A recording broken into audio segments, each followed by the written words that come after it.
नमस्कार साथियों मैं अधिवक्ता गौरव व्यास और आप देख रहे हैं शिक्षार्जन अकेडमी यूट्यूब चैनल। साथियों, आज का टॉपिक है हमारा कि क्या कोई व्यक्ति अपनी ही पत्नी के साथ में किए गए यौन व्यवहार को बलात्कार की श्रेणी में रखा जा सकता है। सुनने में अटपटा लग रहा है, लेकिन ऐसा होता है। व्यक्ति अपनी ही पत्नी कोई पत्नी अपने पति पर ही बलात्कार का आरोप लगा सकती है या नहीं। सामान्य तरीके से ऐसे आइए तो इसका जवाब मिलता है हमें भारतीय दंड संहिता की धारा 375 के अपवाद 2 के अंतर्गत। जी हाँ, भारतीय दंड संहिता की धारा 375 में बलात्कार की परिभाषा दी गई है। बलात्कार को डिफाइन किया गया है कि ऐसा कौन सा कृत्य है जिसे हम बलात्कार की श्रेणी में ले जा सकते हैं। निर्भया केस के पहले बलात्कार की डेफिनेशन कुछ और हुआ करती थी, लेकिन 2012 में जो निर्भया केस हुआ था उसमें पूरे देश को एक बार झकझोर के रख दिया था और फिर एक मांग उठी और उसी मांग को देखते हुए हमारी संसद ने जो हमारा वर्तमान कानून था 375 रेप को लेकर के उसमें कुछ संशोधन किए और उसकी डेफिनेशंस में कुछ संशोधन किए, उसकी जो पनिशमेंट वाले खंड हैं उनमें भी संशोधन किए और इसको बहुत ज्यादा स्ट्रिक्ट बनाया। तो इसमें संशोधन होकर के अब इसकी डेफिनेशन बदल गई है और जो रेप की डेफिनेशन थी उसका एरिया वाइड कर दिया गया, उसका विस्तृत एरिया कर दिया गया है।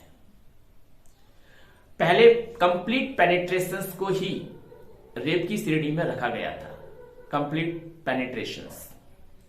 अब पेनिट्रेशंस नेसेसरी नहीं है। रेप कमिट करने के लिए पेनिट्रेशंस होना कोई कंपलसरी नहीं है। ये हमारे अमेंडमेंट एक्ट के अंतर्गत प्रोविजंस 375 में ऐड किए गए हैं। जब हम 375 की डेफिनेशंस को बोर्ड पर पढ़ेंगे, बोर्ड पर उसे चार्ट के माध्यम से समझेंगे। बड़ी डेफिनेशंस है, उसमें काफी सारी क्लॉज है, स्पष्टीकरण है, एक्सेप्शंस है ना। अभी मोटे तौर पर यदि कोई व्यक्ति किसी महिला की योनि को टच करता है, उसको पेनिट्रेशन करता है या उस पर कोई आर्टिकल टच करता है किसी प्रकार से, तो ये रेप माना जाएगा। कोई व्यक्ति स्वयं करता है या फिर अपने इन्फ्लुएंस में किसी दूसरे व्यक्ति को करने की परमिशन देता है या करवाता है, तब भी ये रेप की डेफिनेशंस के अंतर्गत कवर होगा और ये रेप माना जाएगा। ठीक है, हमारा टॉपिक है कि क्या कोई महिला अपने पति के खिलाफ बलात्कार का मामला दर्ज करवा सकती है या नहीं। तो इसका जवाब है करवा सकती है। उसकी कुछ कंडीशन है। ये कंडीशन क्या है? ये कंडीशन है धारा 375 के खंड अपवाद 2 में इसे स्पष्ट किया गया है।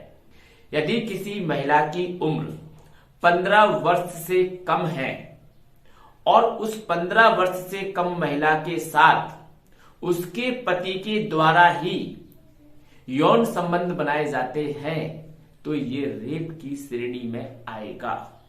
जी हाँ, इसमें सबसे इंपॉर्टेंट है वो ये है कि महिला की उम्र 15 वर्ष से कम होनी चाहिए।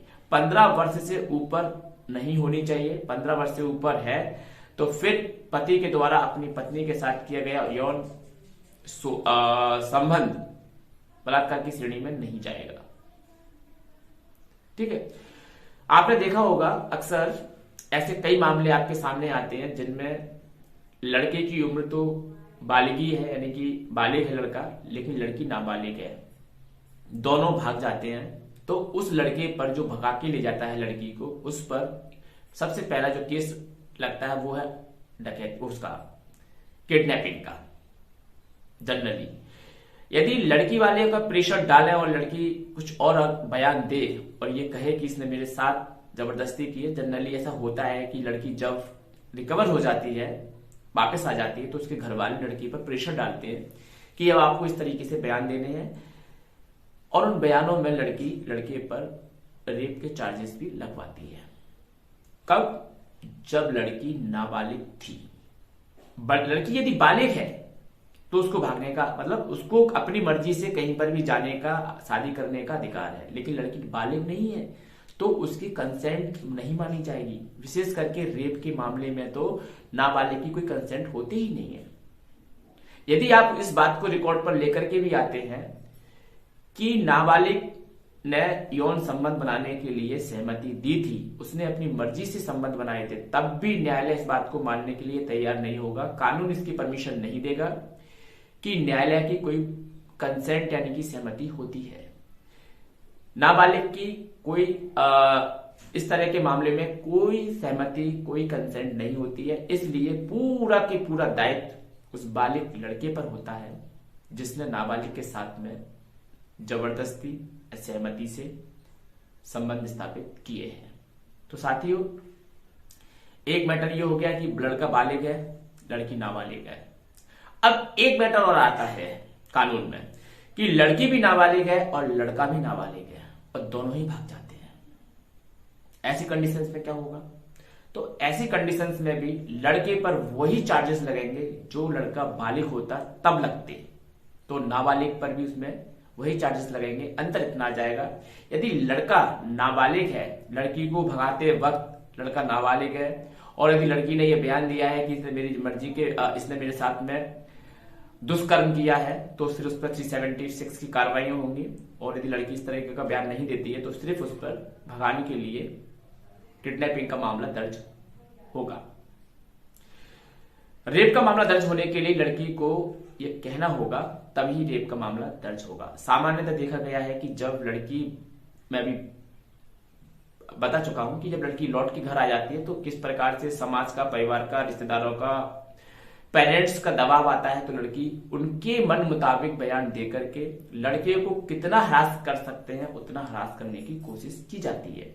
ये न्यायालय भी समझता है, वकील भी समझते हैं, पुलिस भी समझती है, सब समझते हैं, लेकिन क्या करें? कानून है, कानून के अंतर्गत कार्रवाइयां करनी पड़ती हैं, क्योंकि कानून ही बताया है। कानून बताया है कि 18 वर्ष से कम उम्र की महिला यौन संबंध बनाने के लिए सहमति देने के योग्य नहीं है। तो इसको आधार बना करके कानून आगे बढ़ता है, इसी ट्रैक पर आगे बढ़ता है, इसमें कुछ गलत भी नहीं है साथियों। तो उम्मीद करता हूं कि आपको आपका जवाब मिल गया होगा। क्या एक पत्नी भी अपने पति पर रेप के चार्जेस, रेप का आरोप लगवा सकती है? बलात्कार हो सकता है? तो हो सकता है। 15 साल से कम उम्र की महिला के द्वारा ये किया जा सकता है। आज के लिए इतना ही, फिर मिलेंगे किसी नए टॉपिक के साथ, नए लीगल अपडेट्स के साथ। तब तक के लिए नमस्कार।